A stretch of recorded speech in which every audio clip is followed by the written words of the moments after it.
కొణిదెల పవన్ కళ్యాణ్ అమ్మ కడుపున ఆఖరివాడిగా పుట్టిన అందరికీ మంచి చేయాలి, మేలు జరగాలి అనే విషయంలో ముందువాడుగా ఉంటాడు.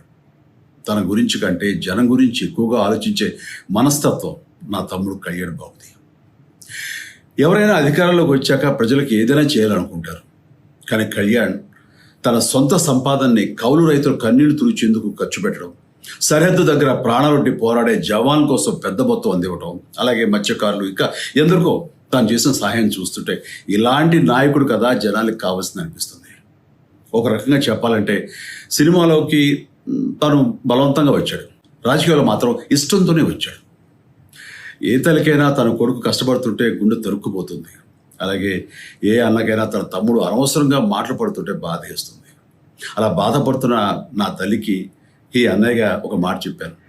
నీ కొడుకు ఎంతోమంది తల్లుల కోసం, వాళ్ళ బిడ్డల భవిష్యత్తు కోసం చేసే యుద్ధం అమ్మా ఇది. మన బాధ కంటే అది ఎంతో గొప్పది అన్నాను. అన్యాయాన్ని ఎదిరించకుండా మౌనంగా ఉండే మంచివాళ్ళ వల్లనే ప్రజాస్వామ్యం మరింత నష్టం అని నమ్మి జనం కోసం జన సైనికుడు అయ్యాడు. తాను బలంగా నమ్మిన సిద్ధాంతం కోసం తన జీవితం రాజకీయాల్లోకి అంకితం చేసిన శక్తిశాలి పవన్ కళ్యాణ్.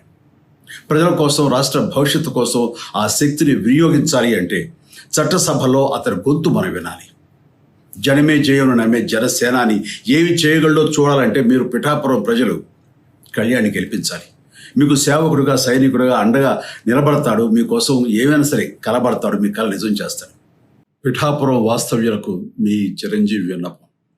గాజు గ్లాసు గుర్తుకి మీ ఓటు వేసి పవన్ కళ్యాణ్ని గెలిపించండి. జై హింద్.